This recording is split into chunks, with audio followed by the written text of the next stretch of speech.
ఆయన యొక్క ప్రభుత్వం కూలిపోతుంది.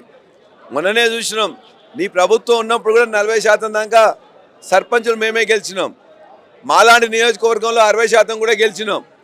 కాబట్టి గద్దెలు కూల్చు ఇవన్నీ చేస్తామని చెప్పేసి పిచ్చి మాటలు మాట్లాడితే ప్రజలు నీ గద్దె కూల్చడానికి సిద్ధపడతారు తప్ప మరొకటి కాదు. ఇది లొటబీస్ కేసు. ఇప్పటికే హరీష్ రావు గారి మీద ఇదే కేసులో హైకోర్టు ఆయనకు క్లీన్ చిట్ ఇచ్చింది. ఆయన అసలు ఇందులో ఇన్వాల్వ్ చేయొద్దని చెప్పి కూడా చెప్పింది. దాని మీద కూడా మరలా సుప్రీంకోర్టుకు పోతే సుప్రీంకోర్టు కూడా చాలా క్లియర్గా, సుప్రీంకోర్టులో కూడా ఒక వ్యక్తి పోతే వ్యక్తిలో ఇంప్లీడ్ అయ్యే ప్రభుత్వం 5 కోట్ల రూపాయల పైన కూడా ఖర్చు పెడితే, ఇవాళ ప్రభుత్వ ఖజానా నుంచి ఖర్చు పెడితే కూడా దాన్ని కూడా వ్యతిరేకించి సుప్రీంకోర్టు క్లియర్గా చెప్పింది. మరి ఇప్పటికే ఇంతకుముందే చెప్పినాం, ఇది సరైంది కాదు, ఆయనకి ఇందులో సంబంధం లేదు అని చెప్పేసి కూడా కొట్టేసిండ్రు. కాబట్టి సుప్రీంకోర్టు హైకోర్టు చెప్పిన తర్వాత కూడా ఇవాళ తుంటరి వేషన్ తప్ప మరొకటి కాదు. ఈ ప్రభుత్వం డైవర్షన్ పాలిటిక్స్లో భాగంగా తమ మీద వచ్చిన వాటాల పంచాయతీలు, మంత్రుల మధ్యలో వచ్చిన పంచాయతీలను పక్కన పెట్టడానికి ఈ యొక్క సిట్ కేసు అని చెప్పేసేసిండ్రు. ఇందులో ఏమీ లేదు. మేము చట్టానికి లోబడి మాత్రం అటెండ్ అవుతున్నాం. ఇందులో కూడా ఊరికేనే వాళ్ళు కూర్చోబెట్టి వాళ్ళ యొక్క గుల తీట తీసుకోవడానికి చేస్తుంది తప్ప మరొకటి కాదు. అంతపాటు బీఆర్ఎస్ పార్టీ సీనియర్ నాయకుడు ముఠా జయసింహ ఉన్నారు. వారిని అడిగి హరీష్ రావుకి సిట్ ఇచ్చిన నోటీసులు, దానిపైన జరగబోయే పరిణామాలు తీసుకుందాం. అన్న చెప్పండి, ఏంది హరీష్ రావు గారు ఈరోజు విచారణకు వెళ్తారు, ఏం జరగబోతుంది? ఇది రేవంత్ రెడ్డి అండ్ కంపెనీ చేస్తున్న మరో డ్రామా. రేవంత్ రెడ్డి గారు కానీ కాంగ్రెస్ పార్టీకి కానీ ఎప్పుడైతే మరి ప్రభుత్వ వైఫల్యాలని ఎవరైతే ఎండగడుతుంటారో వాళ్ళ గొంతుని ఒత్తాలా, వాళ్ళని భయభ్రాంతులకు గురి చేయాలని ఎప్పుడు కాంగ్రెస్ పార్టీ ఆలోచించేదే అది. ఇది ఒక పసలేని కేసు ఇది. ఏది ఈ ఫోన్ ట్యాపింగ్ అనేది దానికి ఇంత కూడా పసలేదు. ఏం చేసినా కానీ ఎంత దొవ్వినా కానీ బయటకు వచ్చేది ఏం లేదు. ఇంతవరకు మీడియా కానీ ఏ పోలీసు అధికారులు కానీ చెప్పింది ఏం లేదు. కేవలం దీని ద్వారా బీఆర్ఎస్ పార్టీలో ఉన్న నాయకులని, పోలీస్ అధికారులని, గతంలో ఎవరైతే బీఆర్ఎస్ రెజిమ్లో పనిచేసిన అధికారులని చిత్రహింసలు గురి చేయడానికే ఈ ఫోన్ ట్యాపింగ్ కేసు అనేది కాంగ్రెస్ ప్రభుత్వం, రేవంత్ రెడ్డి గారు దాన్ని పెట్టుకొని అధికారులని, నాయకులని భయభ్రాంతులకు గురి చేసే ప్రయత్నం. హరీష్ రావు గారికి ఆల్రెడీ నోటీసులు ఇచ్చినప్పుడు కోర్టుకు వెళ్ళడం జరిగింది. హైకోర్టే దీన్ని క్వాష్ చేయడం జరిగింది. తర్వాత గవర్నమెంట్ ఏం చేసింది, అప్పీల్ పోయింది. సుప్రీంకోర్టు అప్పీల్ పోయిన తర్వాత సుప్రీంకోర్టు కూడా కాదని చెప్పేసి ఆయన క్లీన్ చిట్ ఇచ్చిన తర్వాత మీరు ఎప్పటిదో 2 సంవత్సరాల క్రితం ఏర్పాటు చేసిన కేసులు, ఏం పసలేని కేసులు, అధికారులను చిత్రహింసలు పెట్టి ఎన్నిసార్లు మీరు పోలీస్ స్టేషన్లో పెట్టి పోలీస్ కస్టడీలు తీసుకున్న తర్వాత మీరు అసలు ఏం చెప్పిర్రని, ఏం బయట పెట్టిరని ఏం లేదు. ఇప్పుడు మళ్ళీ సిట్టుని ఏర్పాటు చేసిండ్రు. మీకు నచ్చిన అధికారుల ద్వారా సిట్టుని ఏర్పాటు చేసేసి సిట్టు ద్వారా మళ్ళీ నోటీసులు ఇవ్వడం జరిగింది. నోటీసులు ఇచ్చేసి ఇప్పుడు కేవలం ఇది డైవర్షన్ పాలిటిక్స్. ఏదైతే ఈ సింగరేణి టెండర్లో జరుగుతున్న అవకతవకల గురించి ఎప్పుడైతే హరీష్ రావు గారు మాట్లాడుతున్నారో, దాన్ని ప్రజల మధ్యలో చర్చ పెడుతున్నారో, దానికి భయపడి ఆయనని భయపెట్టాలా. అదే కాకుండా మొన్న చూసినాం మనము సర్పంచ్ ఎలక్షన్లో ఏ విధంగా కాంగ్రెస్కి మరి చెంపదెబ్బ పడ్డదో చూసినాం. ప్రజలు ఏ విధంగా సిద్దిపేటలో ఫలితాలు ఇచ్చారో చూసినారు. ఎన్ని కోట్ల రూపాయలు ఖర్చు పెట్టినా కానీ సిద్దిపేటలో వాళ్ళ స్థితి ఏందో మనం చూడడం జరిగింది. ఇదే భయపడి ప్రజలు ఎప్పుడు కూడా బీఆర్ఎస్ పక్షాన, హరీష్ రావు గారి పక్షాన ఉన్నారు కాబట్టి ఆయనని ఈ పిచ్చి కేసుల ద్వారా భయభ్రాంతులకు గురి చేయాలనే ఆలోచనలతోనే ఈరోజు మరో ప్రయత్నం కాంగ్రెస్ పార్టీ చేస్తుందని మేము భావిస్తున్నాం. ఇప్పుడు ఈ పరిణామాలు, నోటీసులు రాబోయే మున్సిపల్ ఎన్నికల్లో బీఆర్ఎస్ దెబ్బ కొట్టే అవకాశం ఉంది. ఎన్ని చేసినా తల కింద పెట్టి కాలు పైన పెట్టి తపస్సు చేసినా కానీ ఎట్టి పరిస్థితుల్లో రానున్న రోజుల్లో బీఆర్ఎస్ ఎట్టి పరిస్థితుల్లో కూడా తెలంగాణ ప్రజలు బీఆర్ఎస్ పార్టీ వైపే ఉన్నారు. రానున్న రోజుల్లో అధికారం కూడా చేపట్టేది బీఆర్ఎస్ పార్టీ. అన్ని ఎలక్షన్లలో కూడా చాలా ధీటుగా సమాధానం ఇచ్చేది బీఆర్ఎస్ పార్టీ అని మేము ఈ సందర్భంగా గట్టిగా తెలియజేస్తున్నాం. గడిచిన శాసనసభ ఎన్నికల్లో జిహెచ్ఎంసీ పరిధిలో చాలా బలమైన పార్టీకి ఎక్కువ స్థానాలు బీఆర్ఎస్కి ఇచ్చింది. ఇప్పుడు ఆ పరిస్థితి ఉందా? ఎట్లా రాబోతున్నారు? రేపు రాబోయే జిహెచ్ఎంసీలో ఎట్లా ఉండబోతుంది?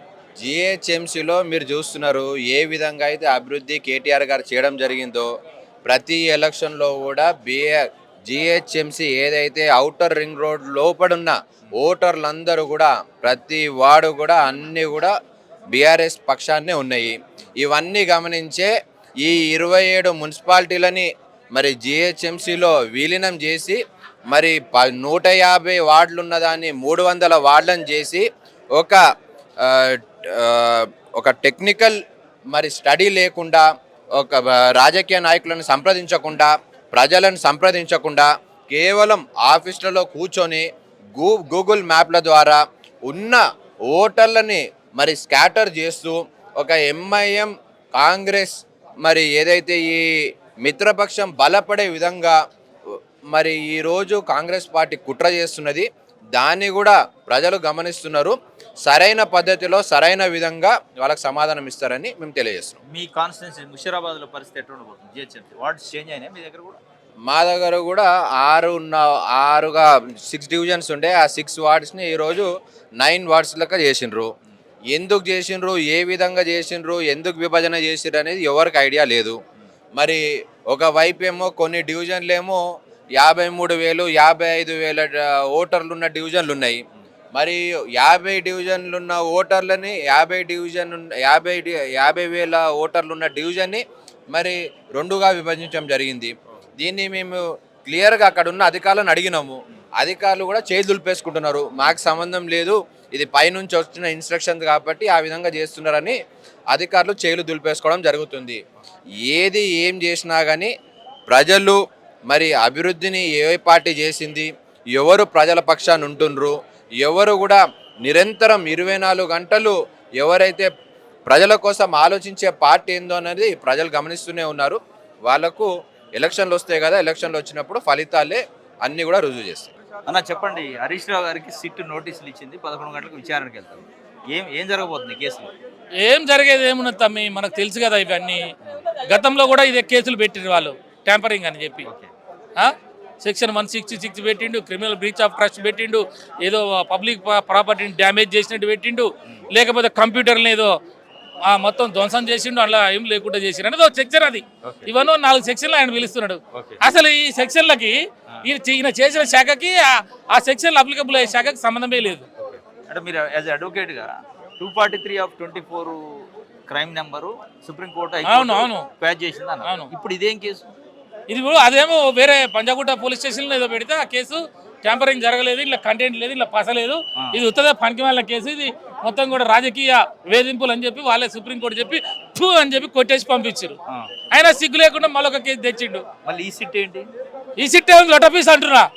ఇప్పుడు పిలిచిండు కదా, లోపలికి పోతాడు, ఆయన అడుగుతాడు, ఈయన సమాధానం చెప్తాడు. ఇంకేమున్నది, 12:30కి మ్యాటర్ క్లోజు. Divorce politics. ఇలా బొగులో వాడు మొత్తం డబ్బులు వేసుకుపోయాను, 1600 కోట్ల రూపాయలు లూట్ చేయడానికి తయారైనరు. ముఖ్యమంత్రి బామ్మర్ది, ఇంకో మంత్రికి వాడు తమ్ముడు, ఇంకో ఎమ్మెల్యేకి వాడు ఫ్రెండ్, వీళ్ళు 4 పంచుకోవాలి అవన్నీ. ఈ 1600 కోట్లు పంచుకునే కాడ పంచాయతీ, ఆ పంచాయతీల లెక్కలన్నీ హరీష్ అన్న తీసిండు. తీసారే, నువ్వు సిబిఐకి పంపురా కొడగా, నువ్వు రా, ఏం చేస్తున్నారా తెలంగాణలో అని చెప్పి నేను అడిగినాడు. అరే 10:30కి ప్రెస్ మీట్ పెడితే సాయంత్రం 5:30కి సిగ్గు లేకుండా సిట్ అంటే ఎవరు నమ్ముతారు తమ్మి? ఇవి చిల్లర వేషాలు కాకపోతే ఇదే ప్రభుత్వానికి ఇంకిత జ్ఞానం ఉన్నదా, ఓ పద్ధతి ఉన్నదా? ఇది నిజంగా వాళ్ళు జాన్స్ ఏజెన్సీ వాళ్ళు చేసే విధానాలేనా ఇవి? కాబట్టి ఈ సెక్షన్ ఒక్కటి కూడా నిలబడదు. ఇలా మళ్ళీ రేపు అదే గది పట్టుద్ది, రేపు మళ్ళీ హైకోర్టుకు పోతాం, మళ్ళీ సుప్రీంకోర్టు ఇదే same the applicable matter, same case covered matter అని చెప్తే మళ్ళీ ఇంటి గుర్తు పెడతాడు. అప్పుడన్నా సిగ్గులా చూస్తుందేమో చూద్దాం. సుప్రీంకోర్టు అసలు ఫోన్ ట్యాపింగ్ కి హరీష్ రావుకి సంబంధం లేదు, పిలవద్దు అని చెప్పింది అనేది బయట అంటున్నారు. నిజమేనా? నేను నిజం కాదమ్మా, మన కేసు జడ్జిమెంట్ చూడు నువ్వు. వాళ్ళ ఈ పెట్టిన సెక్షన్లు అన్ని కూడా పెట్టినారు కదా, హైకోర్టు స్టే ఇచ్చింది. హైకోర్టు చేస్తే లేదు హరీష్ రావు చేసిండు ఐసా వైసా అని చెప్పి పోయిండు. సుప్రీంకోర్టుకి దేశ సర్వోన్నత న్యాయస్థానం, దానికి మించింది ఇంకేమున్నది తమ్మి? వాళ్ళే చూ అన్నారు అంటున్నా, వాళ్ళే కేసు కొట్టేసిర్రు. కంటెంప్ట్ అయితే మరి ఏది, ఇది వేరే కేసు. ఇప్పుడు 100 కోటి దరిద్రాలకు అనంత కోటి ఉపాయాలని చెప్పి ఏదో ప్లాన్లు వేస్తున్నాడు. ఏంటి, తన తప్పులు పక్కకు పోవటానికి. ప్రజలకు ఏరియా వేయలేకపోతే జనమంతా కూడా తిరగబడుతున్నారు మార్కెట్లో. ఇలా గ్రామ పంచాయతీ ఎలక్షన్లో మళ్ళీ బీఆర్ఎస్ వైపు జనమంతా పోతున్నారు, కేసీఆర్ను కోరుకుంటున్నారు. మళ్ళీ ఏదో ఇక్కడ జరుగుతూ ఉన్నది. ఇక్కడ మొత్తం అవినీతి మొత్తం బయట పెట్టిండు. ఇవన్నీ కూడా ఇప్పుడు కేంద్రానికి పోతాయి. కాబట్టి కేంద్రానికి పోతే ఏమవుతుంది, మనం ఉన్న సీటుకి ఎసరు వస్తుంది. కాబట్టి మళ్ళీ ఏం చేస్తున్నా, సార్ అట్లా కాదు, హరీష్ రావు నేను పడుతున్నా, మీరు ఆగండి అని చెప్పి మళ్ళీ ఢిల్లీకి చెప్తాడు. చెప్పి ఇవన్నీ కూడా గోల్ కొట్టడానికి ఇటువంటి చిల్లర వేషాలు చిల్లర వేషాలు వేస్తున్నారు. ఇది నిలబడవు కాక నిలబడవు అంటున్నాను. మీరు ఒక తెలంగాణ ఉద్యమకారుడుగా మొన్న ముఖ్యమంత్రి రేవంత్ రెడ్డి గారు ఖమ్మంలో వైఎస్ రాజశేఖర రెడ్డిని, చంద్రబాబు నాయుడిని, ఎన్టీ రామారావు అద్భుతమైన పరిపాలన చేశారు అన్నారు. మరి అంత అద్భుతమైన పరిపాలన చేశాక ఉద్యమం ఏం చేశారు? ఉద్యమకారులు అవమానించినట్ట, పొగిడినట్ట? నేనేమంటున్నా, ఆయన సమైక్యవాది, ఆయన చంద్రబాబు నాయుడు తొత్తు, తర్వాత రాజశేఖర రెడ్డి కాబట్టి ఈయన రెడ్డి కాబట్టి ఇంకో రకమైన తొత్తు కావచ్చు, ఏదన్నా కావచ్చు. ఆయనకి సమైక్యవాదులు సీమాదులు అంటే ఆయన నచ్చుతుంది, తెలంగాణ అంటే నచ్చదు. ఆ రోజు తెలంగాణ ఉద్యమకారులను తుపాకీ పెట్టిండు, మనందరికీ తెలుసు. తర్వాత ఈ రోజు వారు ముఖ్యమంత్రి అయినా ఒక్కరోజు కూడా జై తెలంగాణ అన్నాడు మార్కెట్లో. ఎందుకన్నాడో నీకు తెలుసు. కాబట్టి చంద్రబాబు నాయుడు బాగున్నాడు, రాజశేఖర రెడ్డి బాగుండు, కేసీఆర్ బాగాలేడు. కేసీఆర్ని తిట్టి నాయకుడు అయిండు. లేకపోతే ఈయన పెద్ద ఇంటెలిజెన్సో లేదా చంద్రబాబు నాయుడు అడ్మినిస్ట్రేషనో రాజశేఖర రెడ్డి లాగా పరిపాలన అధ్యక్షుడు ఉన్నాడు కాదు. ఈయన అదృష్టం కలిసి వచ్చింది, కేసీఆర్ని తిట్టిండు, జనాన్ని గాలిగాలి చేసిండు, గందరగోళం చేసిండు. యువత మొత్తం కూడా ఆయన ట్రాప్లో పడరు. రెడ్డి సామాజిక వర్గం అరే వెలమోళ్ళేంద్ర రెడ్డోళ్ళే రాజ్యం చేయాలని చెప్పి కొంతకాలం రెడ్డోళ్ళని అలా ట్రాప్లో గుంజిండు. కోదండ రామిరెడ్డితో సహా రెడ్డో ట్రాప్లో పడ్డాడు. పోరగాళ్ళు నిరుద్యోగస్తులు ట్రాప్లో పడ్డరు. అట్లనే నేను తులం బంగారం ఇస్తా, లోట పీస్ ఇస్తా, మాసప చిత్ర అని చెప్పి రైతు బంధువు రైతు ఏమో చెప్పిండు. పాపం జనమంతా ఏం చేసి ఏమో వీడి పెడతానంటే ఆశగా తమ్మి తెలంగాణలో పడుతుందంటే భయం. కాబట్టి వీడేమో చేస్తాడని చెప్పి పుట్టుక్కున పోయి లటుక్కున ఓటేసారు. లటుక్కున వేసినాక ఏమో ఇప్పుడు పెటక్కున్నది అంటున్నాడు. ఈరియా ఇవ్వలేదు, రైతు బంధు రైతు బీమా ఇవ్వలేదు, పోరగాళ్ళ కేసులు పెడుతున్నాడు, ఉద్యోగాలు అడిగితే. ఇంత దరిద్రగొట్టు పాలన, ఇంత నీచమైన పాలన. ఇలా ఆఖరికి వస్తే దిమ్మలు గులగొట్టు బీఆర్ఎస్ దిమ్మలు గులగొడితే నీకెందుకు ఏమొస్తుంది? నువ్వు ఏ పార్టీ, నువ్వు ఎక్కడున్నావు? నువ్వు ఇవాళ ఎన్టీఆర్ గరణి వాళ్ళని ఎన్టీఆర్ కాంగ్రెస్ వ్యతిరేకంగా వచ్చిండు కదా. అంజయ్యని ఎయిర్పోర్ట్లో రాజీవ్ గాంధీ ఇన్సల్ట్ చేస్తే తెలుగువాడిని ఇన్సల్ట్ చేశాడు రాజీవ్ గాంధీ. అది పేపర్లో చదివిన ఎన్టీఆర్ ఒక తెలుగు ముఖ్యమంత్రికి ఢిల్లీకి ఇంత కండ కావరమ్మా, కాంగ్రెస్ నాయకులకు ఇంత కండ కావరమ్మా, వీళ్ళ సంగతి చూస్తా అని చెప్పి తెలుగువాడి ఆత్మగౌరవం కొరకు ఇవాళ ఆయన పార్టీ పెట్టి 9 నెలల్లోనే ఇలా పార్టీని అధికారంలో తెచ్చి ప్రపంచ స్థాయి గుర్తింపు తెచ్చండి తెలుగుడికి. That is NTR. నువ్వేం చేస్తున్నావు? నువ్వు ఒక పార్టీ, నువ్వు అసొంటి పార్టీలో ఉండి ఏంటి నువ్వు కేసీఆర్ని దిమ్మలు కూలగొట్టమని చెప్పేసి అంటే ఎవడు తమ్మిది? తెలంగాణ అస్తిత్వాన్ని, తెలంగాణ ప్రయోజనాలని తాకట్టు పెడుతున్నా నువ్వు తెలంగాణ వాడివా, ఆంధ్రోడివా, కాంగ్రెస్ ఓడివా, చంద్రబాబు నాయుడు తొత్తువా, రాజశేఖర రెడ్డికి కుల బాంధవుడివా? అసలు నువ్వు ఎక్కడున్నావు? ఏం మాట్లాడుతున్నావు? నీ ఫిలాసఫీ ఏంటి? నీ యొక్క ఫిలాసఫీ ఏంటి? నీ యొక్క సిద్ధాంతం, మూల స్వరూపం ఏంటి? ఓ పక్కన మోడీ బల్ల చదివినంటావు, ఓ పక్కన రాహుల్ దగ్గర జాబ్ అంటావు, ఓ పక్కన చంద్రబాబు నాయుడు నాకు పెట్టినంటావు, ఓ పక్కన రాజశేఖర రెడ్డి నాకు ఆదర్శం అంటావు. ఏమన్నా ఉండాలి కదా ముఖ్యమంత్రి స్థాయిలో ఉండి దిమ్మల్ని కూలగొట్టమంటే హింసాన్ని ప్రోత్సహించమనేనా నీ ఉద్దేశం? కాబట్టి ఇటువంటి చిల్లర పాలిటిక్స్ మానుకో, చిచోర పాలిటిక్స్ మానుకో. ఆ జరిగిన కుంభకోణం మీద చూడు, ఆ కాగితాలన్నీ తీసుకురా. నువ్వు ఏదైనా ఉంటే సెంట్రల్ గవర్నమెంట్ పెట్టు. అరే మేము అడుగుతున్నాం ఎన్నిసార్లు, ఒకసారి కాదు అడిగినాం. మరి తప్పేందో మా వాళ్ళే. కేటీఆర్దేమో అదన్నాడు, ఫార్ములా ఇ అన్నాడు. కేసీఆర్ గారిదేమో కాళేశ్వరం కమిషన్ అన్నాడు. తర్వాత విద్యుత్ కొనుగోలు అన్నాడు. తర్వాత ఫోన్ ట్యాంపరింగ్ అన్నాడు. అరే ఒక్క కేసులో తప్పు వల్లేరండి ఆయన, మమ్మల్ని లేడీ పంపుతో పంపరా అని చెప్పి కేటీఆర్ అన్నాడు కదా. ఇక్కడ నీకు ఆ లైట్ డిటెక్టర్ టెస్ట్ కూడా వస్తాడు. సిగ్గు లేకుండా ఇవన్నీ ఏంటి చిల్లర వేచాలు. చివరగా ఈ పరిణామాలు బీఆర్ఎస్ పార్టీకి నెగిటివ్ అయితే మున్సిపల్ ఎన్నికల్లో ఏం ఎఫెక్ట్ కావు. ఇంకెంత చేస్తే మాకు అంత మంచి అవుతుంది. ఈ చిల్లరగాన్లు చిచ్చోరగాన్లు చేసే ఈ చిల్లర ప్రయత్నాలు బీఆర్ఎస్ని ఇంకా పైకే తెస్తాయి కానీ కేసీఆర్ మీద, హరీష్ రావు గారి మీద, కేటీఆర్ గారి మీద ఏం కాదు. ఫైనల్గా చెప్తున్న ఈ ముఖ్యమంత్రి ఈ హరీష్ రావు గారి ఒక ఎంటికను ఇక్కడ ఉన్న ఒక ఎంటికను కూడా కదిలేడు. పార్టీ సీనియర్ నాయకులు ఓరుగంటి వెంకటేష్ గౌడ్ మనతో పాటు ఉన్నారు. వారిని అడిగి హరీష్ రావుకి సిట్ ఇచ్చిన నోటీసుల పైన మాట్లాడే ప్రయత్నం చేద్దాం. అన్న చెప్పండి, హరీష్ రావు గారికి సిట్ నోటీసులు ఇచ్చింది, ఈ కేసు మలుపు ఎడదిరగబోతుంది. ఈ కేసు లేదు, ఏం లేదండి. కేవలం ఈ యొక్క ప్రజలు ఏం చేశారు, రేవంత్ రెడ్డి ప్రభుత్వానికి పరిపాలన చేయమని అధికారం ఇచ్చాడు. అరే ఆ పరిపాలన చేయకుండా ప్రజలకు అనేక వాగ్దానాలు ఇచ్చారు. 6 గ్యారంటీలని, 420 హామీలని. అరే ప్రజలు ఎన్నో ఇబ్బందులు పడుతున్నారు కాంగ్రెస్ ప్రభుత్వం వచ్చిన తర్వాత. విద్యార్థులు, ఉద్యోగస్తులు, రైతులు, ప్రతి ఒక్క సామాజిక వర్గాలు కూడా ఈరోజు వాళ్ళకి ఇచ్చిన వాగ్దానాలు. బీసీలకు 42% ఇచ్చిన సర్పంచులకు ఇవ్వలేదు. 3000 కోట్లు నిధులు మునిగిపోతున్నాయని, ఈరోజు 500 కోట్లు పోతున్నాయని మళ్ళీ ఈ యొక్క మున్సిపల్ ఎలక్షన్స్ వచ్చినాయి. ఏం లేదు, కేవలం ఈ యొక్క డైవర్షన్ పాలిటిక్స్ మాత్రమే, అంతకంటే ఇంకొకటి లేదు. ఎందుకంటే ఏదైతే నైలీ కుంభకోణంలో ఈ యొక్క అది ఏముందండి, ఆ కుంభకోణం బొగ్గు కుంభకోణము, అది ఏం చేయాలి, ఆన్లైన్ సిస్టంలో పెట్టేసి అందరిని కూడా ఓపెన్ టెండర్లు కాల్ఫర్ చేయాలి. ఆ విధంగా చేయకుండా ఒక సైట్ విజిట్ అంట. అరే what is the site visit అంటే వాళ్ళ అనుయాయులకు ఇవ్వటానికి సైట్ విజిట్ ఒక నిబంధన తీసుకొచ్చి ఈరోజు జరుగుతున్న బట్టి విక్రమార్కకు రేవంత్ రెడ్డికి జరుగుతున్నట్టు వాటాల పంచాయతీ, అంతకు తప్పది ఇంకోటి లేదు. ఎందుకంటే ఈరోజు హరీష్ రావు గారు ప్రశ్నించాడు, నిన్న ప్రెస్ మీట్ పెట్టి. ఏం ప్రశ్నించాడంటే ఈ యొక్క కుంభకోణం సిబిఐ ఎంక్వైరీ చేయమన్నాడు. సిబిఐ ఎంక్వైరీ చేస్తే ఎక్కడ బయట పడుతున్న ఉద్దేశంతో ఈరోజు సిట్ అని అదేవిధంగా నోటీసులని హరీష్ రావుకి ఇచ్చాడు. ఎందుకంటే ఈ యొక్క మాకు ఒకవేళ మేము ఖచ్చితంగా న్యాయస్థానంలో అదేవిధంగా ప్రజా కోర్టులో కూడా పోరాడతాము. ఇవన్నీ ఏమి లేదు, ప్రజా పరిపాలన వాళ్ళు ప్రజా వ్యతిరేకంగా పరిపాలిస్తున్నారు. ఈరోజు మంత్రులు ఉన్నారా, క్యాబినెట్ ఉన్నదా, ఏమి లేదండి. ఈరోజు రకరకాలుగా చేస్తున్నటువంటి యొక్క అవినీతి పంచాయతీలు తప్పితే అంతకంటే ఎక్కువ లేదు. రేవంత్ రెడ్డి యొక్క పరిపాలన చూస్తే నిన్న చూడండి, అక్కడ ఆ కోమటిరెడ్డి వ్యవహారం ఉంది, సభ్య సమాజం అసహించుకుంటుంది. అదేవిధంగా ముఖ్యమంత్రి మాట్లాడితే, ఒక ముఖ్యమంత్రి అనేవాడు ఈ 4 కోట్ల మందికి ప్రజాప్రతినిధి. ఒక ఐడియల్గా ఉండాలి, నువ్వు మాట్లాడే భాష, నువ్వు వేసుకున్నటువంటి వేషము అన్ని గమనిస్తారు. మీ పైన కేసులు వస్తే అని గుర్తొస్తాయి మీకు? అంటే మీ పార్టీ నాయకులు చేసిన తప్పులు కేసులు పెడితే వాళ్ళ అవినీతి, వాళ్ళ 9 బ్లాక్లో ఎట్లా గుర్తొస్తాయి? అది కాదు, మేము ఖచ్చితంగా మీరు కేసులు భయపడలేదు, నోటీసులకు భయపడలేదు. మేము అడుగుతా ఉన్నాము, నువ్వు పరిపాలన చేయండి. ప్రజలు చాలా కష్టపడుతున్నారు. ఇలా రైతులు మన యూరియా లేక ఇబ్బంది పడుతున్నారు. అరే విద్యార్థులు ఉద్యోగాలు లేక రోడ్ల మీద తిరుగుతున్నారు. ఇలా విద్యార్థుల పుణ్యంగానే ఈరోజు నువ్వు అధికారంలోకి వచ్చారు. ఆ రోజు ఓట్లు వేయించారు. అదేవిధంగా బీసీలు 42% ఉంది, 42% ఇయ్యి. అదేవిధంగా అక్కడ 4th సిటీ అని తీసుకొచ్చిండు. అరే ఎవరు 4th సిటీ అడిగిరండి? అది ఫార్మసిటీ 1300 ఎకరాలు ఆల్రెడీ కేసీఆర్ గారు అక్వైర్ చేసిండు. అది ఉన్నది కదా, అక్కడ ఫార్మసిటీ పెట్టు. ఆ విధంగా ఇక్కడ 4th సిటీ 30,000 ఎకరాలు వాళ్ళకి గుంజుకుంటున్నారండి.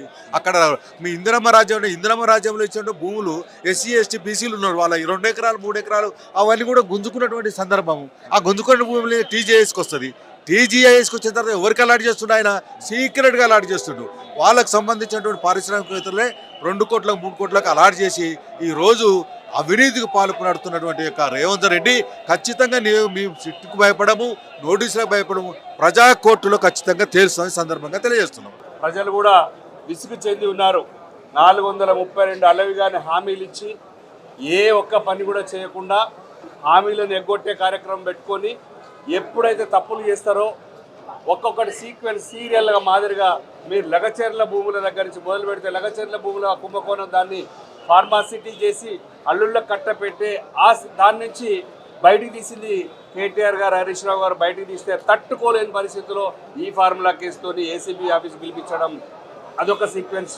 ఇప్పుడు హరీష్ రావు గారు లేటెస్ట్గా ఈ బొగ్గు స్కామ్ను బయట పెడితే ఇది ఒక డైవర్షన్ పాలిటిక్స్. మళ్ళీ ఇక్కడి నుంచి హరీష్ రావు గారిని సుప్రీంకోర్టు, హైకోర్టు క్లీన్ చీట్ ఇచ్చి టెలిఫోన్ దాంట్లో ఇట్లాంటి పరిధిలో ఏ మాత్రం కూడా హరీష్ రావు గారికి సంబంధం లేదని ఉన్నతమైన న్యాయస్థానం క్లీన్ చీట్ ఇస్తే కూడా దాన్ని మరొక్కసారి ఏదో పీకాలని చెప్పేసి కొండంతో వెల్కన్ పట్టే ప్రయత్నం చేసి హరీష్ రావు గారిని వాళ్ళ పిలిపించుకున్నంత మాత్రం జరిగేది ఏం లేదు. బీఆర్ఎస్ పార్టీకి కేసులు కొత్త కాదు, అందులో హరీష్ రావు గారు, కేటీఆర్ గారు కొత్త కాదు. చివరికి కేసీఆర్ గారు బాగా బయటకు వచ్చి ఎక్కడ మాట్లాడతారో, ఎక్కడ పార్టీని కాంగ్రెస్ను బొందబెడతారో అని చెప్పేసి కేసీఆర్ గారి మీద కూడా ఒక కమిషన్ వేసి కాళేశ్వరం అని ఒక నింద పెట్టారు. కేవలం 2 పిల్లర్లు కుంగిపోతే నీకు చేత కాదు, దద్దమ్మ ప్రభుత్వం ఇది. మీరు నీళ్ళు కిందికి వదిలిపెట్టి ఆంధ్రలో బనకచెర్ల ప్రాజెక్టు కట్టుకోవడానికి సహకరించే మీరు బీఆర్ఎస్ పార్టీని కేసులు పెట్టి ఏ మాత్రం కూడా ఇబ్బంది పెట్టలేరు. ఇది బీఆర్ఎస్ పార్టీ సైనికులు తెలంగాణనే రాష్ట్రాన్ని సాధించినటువంటి ఈ పార్టీని, ఈ నాయకులను కేసీఆర్ గారిని, కేటీఆర్ గారిని, హరీష్ రావు గారిని మీరు కేసులతో ఎంత వేధించినా ఉవ్వెత్తున తెలంగాణ ప్రజలు ఎగిసిపడతారు, ఉద్యమంలాగా పోరాడతారు తప్ప మీకు భయపడే క్వశ్చనే లేదు. ఏదో ఎలక్షన్ వచ్చే ముందు ఒక డ్రామా, ఏదైనా స్కామ్ జరిగే ముందు ఒక డ్రామా, ఇవన్నీ కూడా పోలీస్ స్టేషన్ పిలిపించుకున్నంత మాత్రాన ఏం కాదు. మీరు ఇతర దేశాల్లో పోయే ముందు ఇక్కడ ఒక అంటించిపోయారు, ఈ బొగ్గుది పక్క పోవాలనుకుంటారు, కానీ బొగ్గు స్కామ్ బయటకు తీస్తారు. మేము కూడా ఢిల్లీలో పార్లమెంట్లో ఇష్యూ లేవనెత్తుతాం. ఖచ్చితంగా కూడా మా పార్టీ ప్రతిపక్ష పార్టీ మాకు ఇచ్చినట్టు ప్రతిపక్ష హోదాను ప్రజలకు ఖచ్చితంగా న్యాయం చేసేదాకా, మీరు ఇచ్చిన హామీలు 432 హామీలు నెరవేర్చేదాకా, ఆ దొంగ హామీ ఇచ్చి 42% బీసీలకు రిజర్వేషన్ ప్రకటించి బీసీలకు ఏమాత్రం కూడా చేయకుండా మోసం చేసి మళ్ళీ మొన్న సర్పంచ్ ఎలక్షన్లకు వస్తే 40% ఓటింగ్ తెచ్చుకున్నాం. ఇప్పుడు మున్సిపల్లో కూడా మళ్ళీ ఎక్కువ శాతం తెచ్చుకుంటాం. ఖచ్చితంగా కూడా తెలంగాణ రాష్ట్రం మీరు ఎంత చేసినా కూడా ఉవ్వెత్తున లేసి మళ్ళీ తిరిగి అధికారంలోకి వచ్చేదాకా పోరాడతాం. మా వెంట బీఆర్ఎస్ పార్టీ సైనికులు కార్యకర్తలు ఉన్నారు. ఇలాంటి కేసులకు భయపడే క్వశ్చనే లేదు. జై తెలంగాణ. హామీలు మర్చిపోయి చేయలేమని తెలిసి ప్రతిపక్షాల మీద దాడి చేసేటువంటి కార్యక్రమం, ముఖ్యంగా ఇవాళ హరీష్ రావు గారి మీద, మొన్న కేసీఆర్ గారి మీద, కేటీఆర్ గారి మీద మరి ఆధారాలని ఆరోపణలు చేసి పార్టీని ప్రజలను భయభ్రాంతులను చేయాలనేటువంటి దొంగ ఆలోచనలు రేవంత్ రెడ్డి గారు చేస్తున్నారు. మీరు ఎన్ని చేసినా ఇదే ఫోన్ ట్యాపింగ్ విషయంలో సుప్రీంకోర్టు కొట్టేసి హైకోర్టులో పస లేకుండా పోయినాక మళ్ళా ఒకటి నిన్న మొన్న బొగ్గు కుంభకోణాన్ని ముందుకు తీసుకొస్తున్నారనే భయంతో ఇవాళ ముఖ్యమంత్రికి కానీ మంత్రులలో ఇవాళ ఒక అలజడి వచ్చి మళ్ళీ రేపు రాబోయేటువంటి రోజుల్లో గ్రామ పంచాయతీ ఎన్నికల్లో మరి వాళ్ళకు అనుకున్నట్టు స్థానాలు రాక రేపు మున్సిపల్ ఎన్నికల్లో కూడా రావనేటువంటి భయంతో ఏదో ఒక నెపాన్ని బీఆర్ఎస్ పార్టీ మీద, బీఆర్ఎస్ నాయకుల మీద పెట్టాలనేటువంటి ఆలోచన ఉంది. రాష్ట్ర వ్యాప్తంగా ఇవాళ ప్రజలందరూ కూడా తెలంగాణ సమాజం అంతా చూస్తుంది మీ అవినీతి భాగవతం అంతా.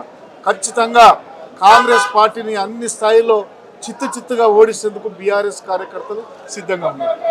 రైతు బంధు ఎన్ని కేట్లని చెప్పేసి హరీష్ రావు గారు కొట్లాడుతూ ఉన్నారు. అదేవిధంగా ఇల్టు పాలసీ మీద జరిగినటువంటి దాని మీద కొట్లాడుతూ ఉన్నారు. అయ్యా రేవంత్ రెడ్డి గారు, మీరు సిట్టు వేస్తే ఇల్టు పాలసీలో జరిగిన అవతవకాల పైన సిట్టు వేయాల్సిన అవసరం ఉంది. అదేవిధంగా నైని బొగ్గు గని ఏదైతే ఉందో ఆ బొగ్గు గని యొక్క టెండర్ల పైన సిట్టు వేయాల్సిన అవసరం ఉంది. ఇవాళ హరీష్ రావు గారేమో ప్రజల కోసం కొట్లాడుతూ ఉంటే వీళ్ళ మంత్రులు మాత్రం దేనికోసం కొట్లాడుతూ ఉన్నారు. ఒక ఆయనేమో వెన్సన్ అనే కంపెనీకి ఎందుకు నైని బొగ్గు బాగు టెండర్ ఇస్తామని చెప్పేసి కొట్లాడుతూ ఉన్నారు.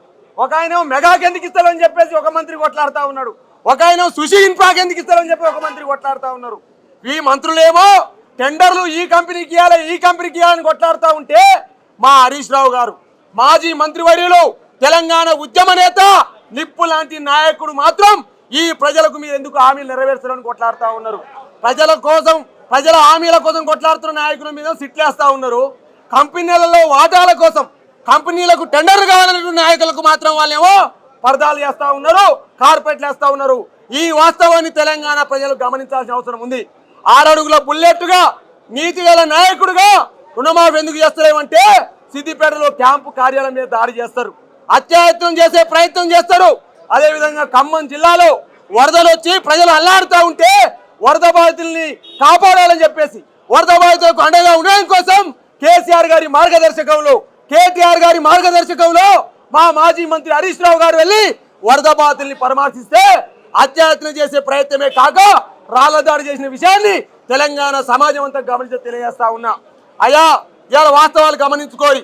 ఇవాళ వాస్తవాలు ఏంటంటే ఇవాళ ధరణిలో లక్షల కోట్లు కుంభకోణం అన్నారు, ఏమన్నా తేల్చిరా తేల్చలేరు. కాళేశ్వరంలో కుంభకోణం అన్నారు, ఏమన్నా తేల్చిరా తేల్చలేరు. ఫోన్ ట్యాపింగ్ అని చెప్పేసి ఇలా కొత్త తీసుకొస్తా ఉన్నారు. ఇవాళ మీరు ఎన్ని ఋతురాగాలు లాంటి, ఎన్ని డైలీ సీరియల్, తెలుగు సీరియల్ తీసుకొచ్చినా నిప్పు లాంటి నాయకుల మీద మచ్చ ఉండదు.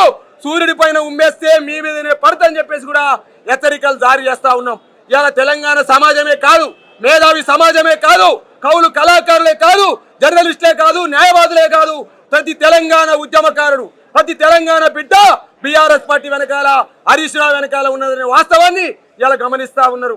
ఇవాళ 100కు 100% హరీష్ రావు గారు ఇలా ఏ తప్పు చేయకపోయినా ఇవాళ నీ యొక్క ఇల్టు పాలసీ మీద ధ్వజమెత్తుందని, అదేవిధంగా ఎస్సీ భూ కుంభకోణం మీద మాట్లాడుతుందని, అదేవిధంగా గ్రీన్ ఫీల్డ్ హైవేలో అక్రమాలే మాట్లాడుతుందని, అదేవిధంగా ఇవాళ దేవాలయ శాఖ అండి, దేవాలయ శాఖ కొండ సురేఖ ఆధ్వర్యంలో ఉంటుంది. ఆ దేవాలయ శాఖలో టెండర్లు కూడా పొంగులేసినారని పంచుకుంటా ఉన్నాడు.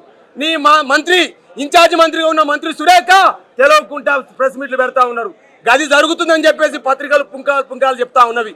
ఇవాళ సినిమా మంత్రికి మా జిల్లా మంత్రి పాపం కోమరెడ్డి వెంకరెడ్డి, సీనియర్ మంత్రి పాపం ఆయన తెలవకుండా సినిమా టికెట్లు రేట్లు పెరుగుతా ఉన్న పరిస్థితి కనపడతా ఉంది.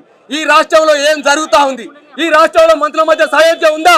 ఈ రాష్ట్రంలో మంత్రుల మధ్య సయోధ్య లేదు, వాటాల మధ్య మాత్రమే పంచాయతీ జరుగుతూ ఉంది. ఈ వాటాల మధ్యన సిట్ వేయాల్సిన అవసరం ఉంది. ఇలా జరుగుతున్న అన్యాయం మీద సిట్ వేయాల్సిన అవసరం ఉంది, జరుగుతున్న అవినీతి మీద సిట్ వేయాల్సిన అవసరం ఉంది. అదేవిధంగా మేడారం జాతరలో జరిగిన టెండర్ల పైన సిట్ వేయాల్సిన అవసరం ఉంది. సిట్ హరీష్ రావు మీద కాదు, ఈ రేవంత్ రెడ్డి బామ్మర్ది సుజన్ రెడ్డి యొక్క ఏదైతే సోడా కంపెనీ ఉందో ఆ సోడా కంపెనీ జరిగిన టెండర్ల పైన సిట్ వేయాల్సిన అవసరం ఉంది. సిట్టు దీని మీద వేయాలి. నువ్వు చేయని రుణమాఫీ మీద సిట్ అయ్యి, నువ్వు వేయని రైతు బంధు మీద సిట్ అయ్యి, నువ్వు వేయని 420 హామీల మీద సిట్ చేయాలి రేవంత్ రెడ్డి. ఇవాళ సిట్ చేసినావు, మంట పెట్టావు, మీ మంత్రుల మధ్య పొసుతలేదు, మీ మంత్రుల క్యాబినెట్ మంత్రుల మధ్య రచ్చ నడుస్తా ఉందని చెప్పేసి 15 రోజులు దావోసు బారిపోయినావు. ఇవాళ అంటే మంత్రులు ఏమన్నా కానీ, రాష్ట్రం ఏమన్నా కానీ, ప్రజలన్నీ ఎటన్నా పోని కానీ నేను మాత్రం దావోసులో పోయి ఏదో చేస్తానని చెప్పేసి మాట్లాడుతున్నాడు రేవంత్ రెడ్డి.